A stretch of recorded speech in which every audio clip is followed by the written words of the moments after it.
Jo, welcome to the Family Business Show. Thank you for having me. It's lovely to have you here today. So let's get stuck in, shall we? Why don't you introduce yourself to our audience and tell us a bit about your family business? Great. So I'm Jo Wimble-Groves. I'm the business director of Active Digital, a company that I own with my brother.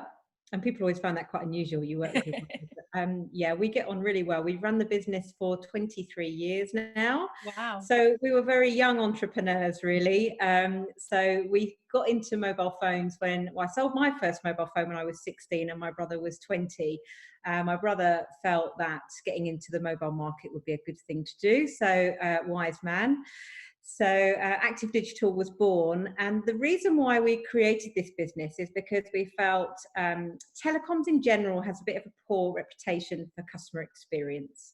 Whether you're buying, something for your office, fixed lines or mobiles, we just feel that it's something that's always on people's minds, that it's not a great thing that they have to do, and nobody really likes having to ring these big telecoms providers and sitting on hold for ages. So we really wanted to change that and bring something really fresh into the marketplace and give customers almost like a concierge service for buying a mobile phone, because we know that buying a mobile phone, we wanted it to be a good experience for businesses particularly. And we obviously saw in the early 1990s that was the first time that people were just starting to give their employees a mobile phone, and literally businesses would come to us saying they're thinking about giving our staff a phone. Is that a good idea?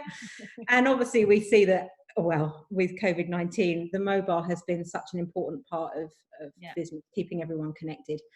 So over the last 20 odd years, we've carved out a really fantastic business for ourselves. We love that we're independent and we're impartial. So we do all mobile networks, but we have a really good close alignment with Telefonica O2, because although we like to be independent, you can't also be like a jack of all trades. So we sort of decided to partner ourselves a little bit closer with O2 because we really liked their customer ethos as well. And it sat very nicely alongside ours. And we're one of O2's best performing partners, and we have been for over a decade now. We're the only O2 partner to win a global award for customer experience that we're really proud of.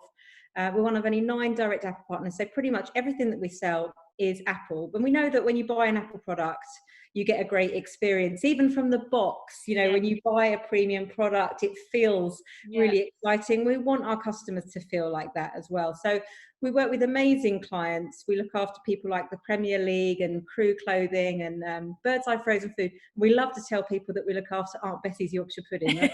That's a real highlight of my career. Much more exciting than Premier League footballers. I feel like I've just reached the pinnacle now, as well as lots of amazing small family businesses as well. And actually, without them, Richard and I wouldn't be where we are. So we've got a lot of local businesses in our community in Kent and in London who have always trusted us and have known me since I was like 18 years old, and have always trusted me and my team to give them the very best service for their accounts. So on from that, we've been really innovative and creative, because selling the humble mobile phone is great, but obviously we're going to talk about this today, but the digital journey that everybody's on, and I spoke about it at the conference last year, everyone's under pressure to digitalize their business. And so we've got applications and solutions that help customers to do that alongside their mobile phone.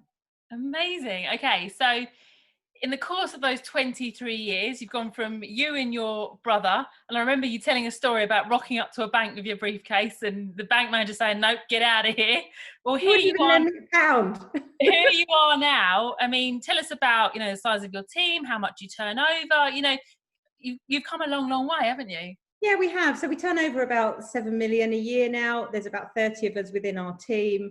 And I just love what we do. And we've got offices across the UK, and we've got an office over in Dublin as well. We've got clients over there. Yeah, and we're really, really proud of what we've built and what we've achieved. And isn't it amazing what you set up with a dream just to sell or to start your own business. But we do feel quite passionate, and Richard is as well, that when we were younger, nobody really wanted to support us, really, and the bank manager wasn't too keen on trying to lend any 17 or 18-year-olds any money, and he wouldn't even give us an overdraft, which I thought was a bit cruel. Okay, so you mentioned at the beginning that people sometimes think it's a bit strange that you're in business with your brother, which obviously in this audience we're talking about lots of sibling partnerships. But what do you think has been the secret to successful partnership with your, nearest and dearest? Very good question. I think when I was younger, personally, I always used to think I needed to be more like my brother. And I think you are like that sometimes. I don't know if you're the eldest out of your siblings or how it works in your family. And it's taken me a long time to figure this out. But actually, my brother and I are really different. And being different is actually very important, because I think when we bring our strengths as our different skills together, that is actually what makes the business successful. Yeah. It's just funny how it's taken me so long to sort of work that out. So I'm a bit of an extrovert and I love public speaking. I would have my own TV show if I could, and I love doing things like this, being able to talk about our business. Where my brother, he loves a good spreadsheet and he likes to be, he's a thinker. And, he's always thinking about, he might sit down with me and I'll be thinking about the moment or getting through the week. And he'll say to me, we need to start planning for 2025. And I'm thinking, what? He just likes to think ahead. Yeah. And it takes both to make the world go round, doesn't it? Yeah, definitely. Okay, so I know from experience that your sort of number one passion, really, beyond the tech and the business, is around people and wellness and mental health. And that's particularly why I wanted to get you on the show today, because I think it's so important for for business owners in general, but particularly family businesses who their staff have probably been there for 10, 20, 30 years, Tell us more about what you're doing in your business and how you think other family businesses out there, the things they can do to really hone in on and focus on that well-being of their teams. Yeah, so a couple of years ago, Richard had been doing quite a lot of work with different rugby clubs. He'd been up at Saracens quite a lot. I kept saying, I want to go up to Saracens. He was trying to keep me away from all the Saracens. So he was spending a lot of time with the players, spending a lot of time with the coaches, and they obviously do a lot of focus around the wellness of the players, because I suppose what he was looking at is, if you have high performance in sport, why can't you have high performance in business? And how can we take some of what we've learned from sport and adapt it into the business world? So I think he came away with an idea that if we could almost really track the well-being and our performance of our employees, he felt that we could, be a better business.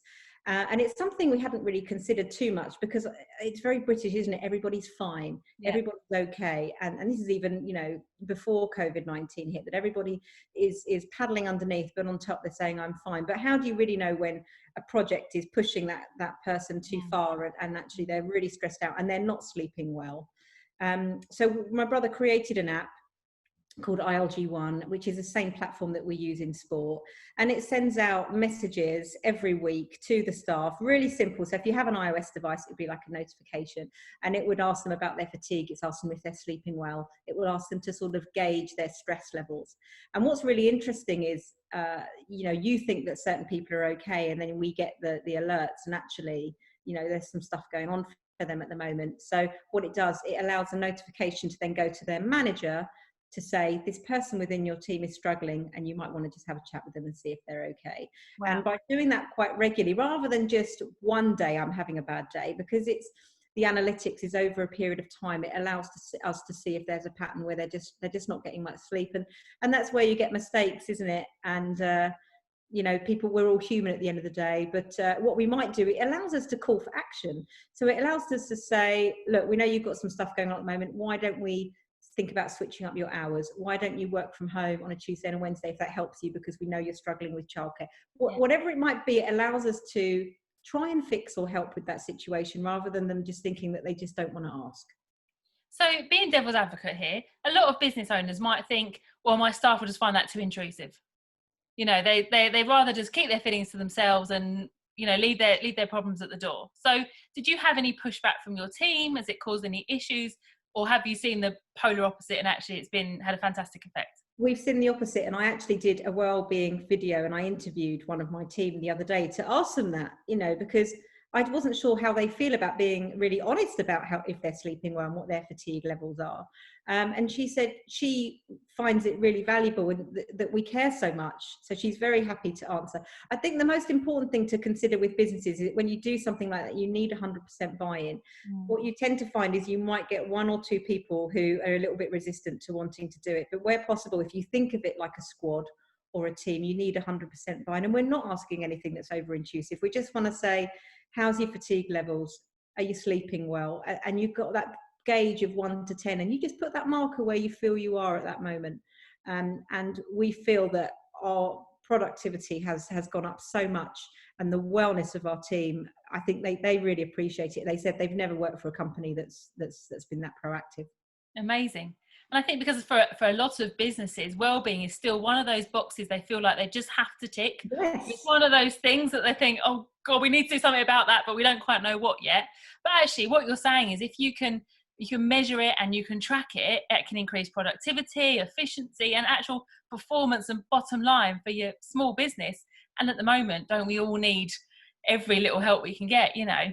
Yeah. I mean, anxiety levels on the British people at the moment has been going through the roof, and if people aren't recognizing that, that is going to be a real problem. I mean, we know how much, I can't remember what the stats are now, but that the amount of money that is lost every year through sick days. And just to give you an example, I might have talked about this when we did the conference last year, is the average amount of sick days that somebody might take. We were able to reduce it from something like 100 days over a year to something like 7 days, and people just can't believe the stats, because what it is if people are feeling under pressure or just feeling they just keep going, and then obviously what happens is they get to burnout and they just fall over.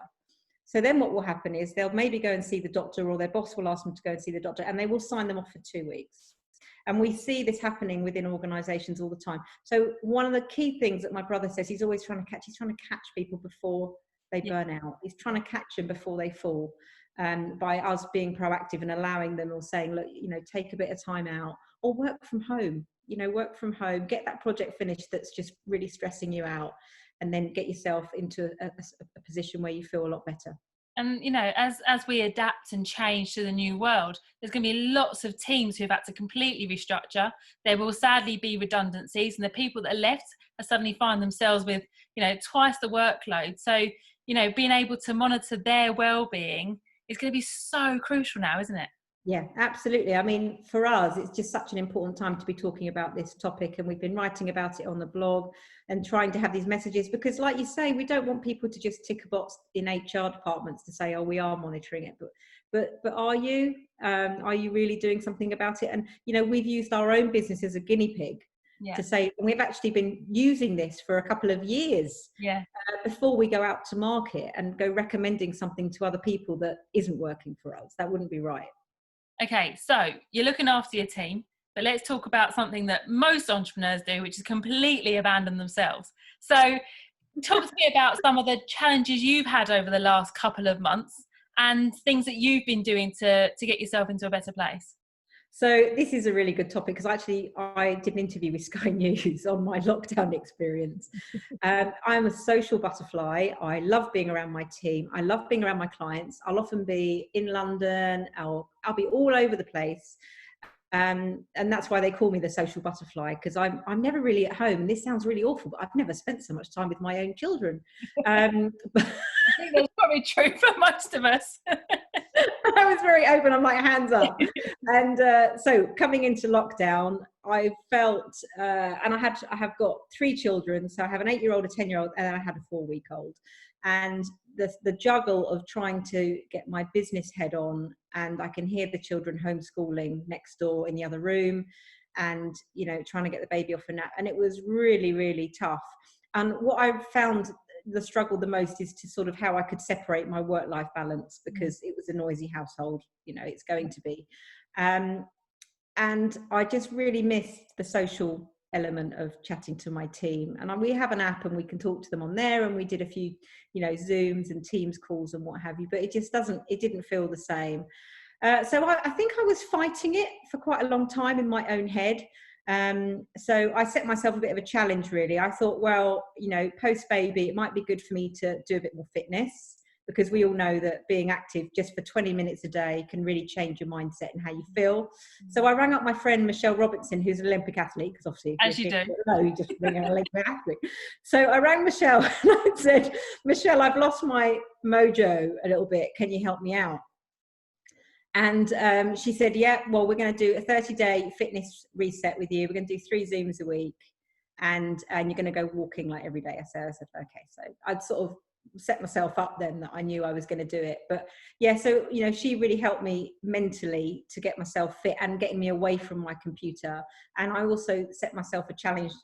I don't really know why, but I set myself a challenge to walk 150 miles in 30 days, which I've Wow. completed, and raised about £600 for charity. So that made me feel really good. And actually, just that walking, ideally on my own in the evenings, it's been so lovely in the evenings, isn't it? So wait for my husband to get home and then say, right, going off on my walk now.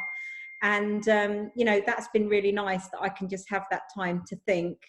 And I think that's the biggest thing through lockdown, is separating that work and home, and setting a schedule for yourself, because people aren't taking breaks, and you can sit in front of your screen, can't you, Amalia, like all day. Yeah. And then you've realized that some people have said to me they feel like they're working harder. Yeah. So I think you have to be quite regimented with yourself, and when you're going to take breaks, and when you're going to come away from your screen, and when you're going to get some exercise. Okay, so don't all have an Olympian in our phone book, but the lesson here is just to give yourself some time, give yourself a break, try and get some exercise in, even if it's just walking the dog or walking to the chippy, whatever it might be. Yeah, I like that. Okay, so you work with your brother, you run this business together. How do you manage leadership when there are two of you at the helm? Is it difficult? Do your team know who they're following, who's leading the business? How do you separate those two things? Yeah, that's a really interesting one, because I think we only clash sometimes if we try to do the same thing. So I think as long as we know who we're sort of looking after. So the account managers tend to fall under my remit, and all of the client experience type stuff. My brother's more the financial. We cross over a little bit, obviously, on the financial side when we're working out new figures and things like that. So he's more, I would say, accounts. We cross over a little bit in marketing, because we both have a good idea of what we want the brand to look like. But where possible, I think we know who comes to us and who goes to Richard. And I think that works really well, because that is quite important, that people feel, who they're going to. But equally, we're very open, and they can come to either of us, really. But yeah, I tend to deal with the client type stuff, which is all the account managers and the support. And then my brother is more finance. And yeah, he really enjoys doing a bit of the marketing stuff as well. And so what would you say you've learned about leadership in your time? I mean, 23 years is a long time to be running a business, and there would have been highs and lows and dark moments and high moments. So what have you learned about yourself as a leader and leadership in general? I think learning to listen. I read somewhere once that leaders I listen to the whole table before I bring my voice, because I think sometimes if you manage people, you feel like you have to have an authoritative voice, and you just talk over people. And you hear that very much in business, don't you? Is that the boss just wants to talk to you the whole time, and we're not really allowing our team to let their voice be heard. So I think it's really important that I speak last. I will go around the table and I let them have their voice. To have empathy, I think, especially being a female boss in tech, within the O2 environment, there's not as many women that we see as we would like. I think I'm one of only 2 or 3. And actually, when I was younger, I used to hate that. I felt really intimidated, because I was a woman, or a young girl back then, really.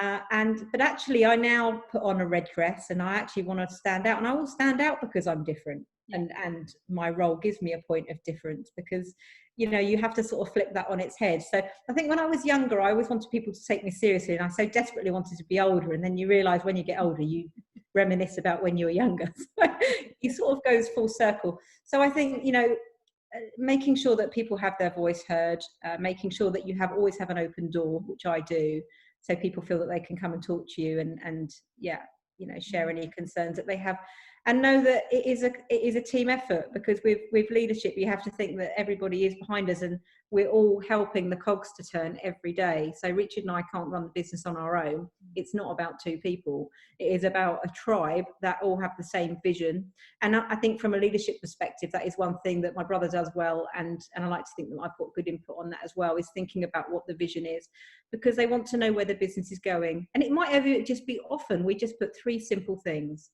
So where is the business going at the moment, or what are the 3 things that we want them to focus on as a team? And we'll just write them and just keep it really simple. Okay, let's talk about digital transformation. Now, to a lot of people, they'll be like, whoa, whoa, whoa, hold your horses already. I don't want to transform. I'm not interested in being a digital business. I'm a bricks and mortar store, or, I'm a restaurant, I'm a pub, whatever it might be. But actually, everyone needs some form of digital transformation in their business, don't they? So can you break that down for us? Keep it simple. So are there things that people can go and think about now and today that can help equip them and make their business more future-proof? I think definitely. I mean, even if you are a high street store, I mean, we've got a client that is sort of a high-end jewelers, and for them, their shop has been closed for 3 months. I think it's been, it's been a tough time for anybody that's in that sort of environment. And they really wanted to get their online presence up and running, redo their website. It's something they were doing for a while, but obviously then gets escalated, doesn't it? And people are buying jewelry online, and spending a lot of money on one piece. And I'm so pleased when I hear stories like that from my own clients of how they've, had to really think about how they're engaging with their customers. So I think there's three things that are really important in the digital transformation journey. And a lot of it is centered around who are your customers, who are you talking to, and how are you going to keep them close? Because nobody wants to be losing any customers right now. No. Gaining customers, I think, can be tough as well, but keeping hold of what you've got is vital. So no matter what industry or sector you're in, you've got to think about what are the touch points on how we're reaching out to our customers, and how can we do that in a digital way, because you're going to have to. So it might be that we have an app that we could use that they could brand themselves, and they could do lots of online chat with some of their customers. It might be that they need a new website. It might be that they want to, have lots of digital forms, so it makes it a lot easier for customers to buy things from them. Yeah. There's just so many different options, but that digital transformation does start from just taking the first step, doesn't it? Yeah, absolutely. And a lot of people will plan their sort of customer journey, the customer experience, and now is the time, if you haven't already, to incorporate digital stops along that journey, isn't it? Yeah. Everybody's on the journey. So even like you say, the people might think, well, I don't want to do that. But they probably are on it already. They've got mobile phones. They've probably got tablet devices. They've already got some sort of form of connectivity. But it's connecting. What I really want them to think about is, where does that connectivity play in with their employees, and how does it connect up with their customers, and how can you make that all really molded together so it makes the perfect partnership. We want to be talking to customers that we can help. So, if anyone wants to have a 30-minute chat with me or one of my team on transformation, or just find out where they are at the moment and where we can help, it just starts by taking the first step. Yeah, absolutely fabulous. Thank you. So let's talk about the future for Active Digital then, because it sounds like you're a business that is perfectly placed right now, not only to help your business, but to help the businesses in your, wider ecosystem. So what does the future look like for you? What are your hopes and ambitions? Yeah, you're absolutely right. I mean, the week of lockdown was the busiest week we've had for a long time, because, we had over 200 orders, I think, for sort of Wi-Fi units of people that were at home and they've got terrible broadband, and they were really worried about the kids draining all their resource on their homeschooling activities. So we were really, really busy. So you're absolutely right. Technology is the best business to be in. And I think lockdown has given us so much clarity of thought to think, how can we take the business forward? Which is why we've been pushing out so many messages about the Wellbeing app, apps in general, paperless forms, digital transformation, and making sure users just have really good quality devices. If people have got really old iPhones and the iOS security is coming to an end in September and they're thinking we need to do a refresh, it's a really good time for people to think, our staff, they need the best technology, because they need to have good conversations with our customers, and you can't be doing with batteries not lasting and poor signal, and you got to invest in the technology. So yeah, for us the future is always just to keep innovating, as we are doing anyway. We've had some amazing projects that we've been involved in. One of them that's really good to mention is we're doing some work with LEVC, which is the London Electric Vehicle Company, and we installed over 2,000 Wi-Fi units in every electric black taxi. So if you get in a black cab around London and the other cities, there's a good chance you'll have Wi-Fi from Active Digital. So that's been really great, and they've just launched their new van, so we're going to do some more work on different projects with them. So we're seeing how we can connect up more with electric type companies and things like that. So we've got some exciting projects that we're working on. Brilliant. Okay, I asked you before the show, is there a fantastic book or podcast or person you follow on social that you think would just be, yeah, go out, this person's been really useful to me or really inspiring? So have you got any recommendations for our audience? When I used to get on the train to London, I used to always listen to a podcast. So I'm sort of missing doing that now, because I just don't seem to have that time. But I do really enjoy the podcast by Elizabeth Day, which is called How to Fail. I know we're probably not supposed to talk too much about failing, or sometimes maybe we should. I think we should. I think everyone needs to talk about failing. It's all part of the journey, and there's been plenty of times where things haven't gone to plan, either in business or in personal. It's how you pick yourself up, build that resilience, and obviously they're things that we're trying to build in our own children. So I think, I really enjoy that podcast. She's had some really great guests on there. So and obviously as an author, she's brilliant. And I quite like books which help me to bring me back down to earth and just make me think about what life is all about, which like the Oprah Winfrey books I really like. So I've got one here, which is What I Know for Sure, and I tend to just pick that up and just read that anytime. And a bit of light reading, but what life is all about at the end of the day. And I think that's one thing that we've all learned, haven't we, about COVID-19 is the health of ourselves and our family is what's really important. Mm-hmm. So what I've sort of picked up from you today, Jo, two main things. I think one is, every business owner should somehow be tracking, managing the well-being of their staff, whether you're a team of 5 or a team of 500. Actually, it doesn't really matter. And there are apps like yours that you can use to do that. Or it might be that you say once a week, we're just going to sit down and have a chat and a coffee, and, hasn't got to necessarily be fancy. And then the other thing is to maybe rethink about your customer journey and your customer experience and map it out and see where some digital touch points could be mapped out along the way where you're probably missing an opportunity right now. Yeah, I would like to think so. And what's really nice is we are doing a free trial of the app. So if someone says, I just want to have a look at it, but I'm not sure if that's right for us, they can still contact us and let us know. And also, we do free cost appraisal. So if you've got a mobile contract, you're thinking, look, we just want to make sure that our costs are as efficient as possible, but equally we don't want to go to a provider that's going to give us a really awful service because that's going to cost us more money. So it's about just finding a balance. So at the end of the day, we're just here to give advice and to support, and we would love to talk to some of your community if they just want a bit of help. And vice versa, somebody might have a product they'd like to come and talk to us about. We're an open door as well. And I think that's what's wonderful about the family business communities. If I do business with you and you can do business with me, we're putting money in each other's pockets, we're supporting our families and the livelihoods of these teams that we've built. And well, first of all, congratulations on coming so far, you and Richard, in your journey. It's extraordinary, really, and you're obviously so proud of your team and the business that you've built. Yeah, we are, from very humble beginnings with my little briefcase. I'm in my laptop bag now.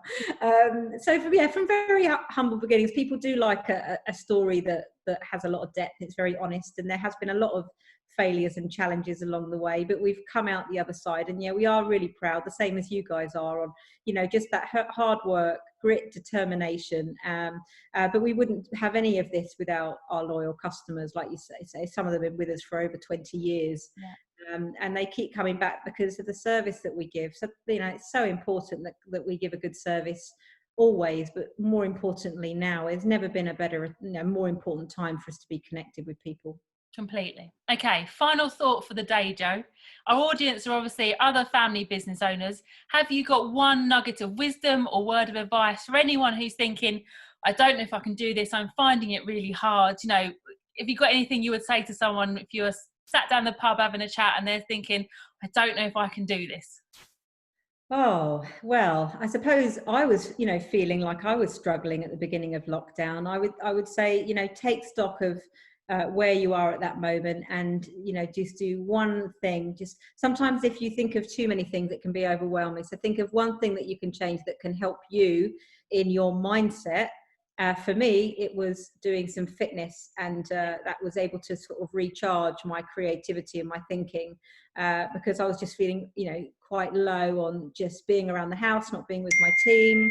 Everything just felt quite tough. New businesses, they didn't really want to chat to me that time. Of course they don't. They're too busy trying to just sort out so much other stuff. So I think when you break things down into bite-sized chunks, it becomes a lot more manageable. If you think about too many things, it becomes overwhelming. So if it's a personal thing, then I say, yeah, think about one thing that you can change, that can help you to get yourself into a better mindset. And start small, and it can make big changes. Fantastic. Jo, you have been brilliant. Thank you so much for being on the Family Business Show. Thanks for having me.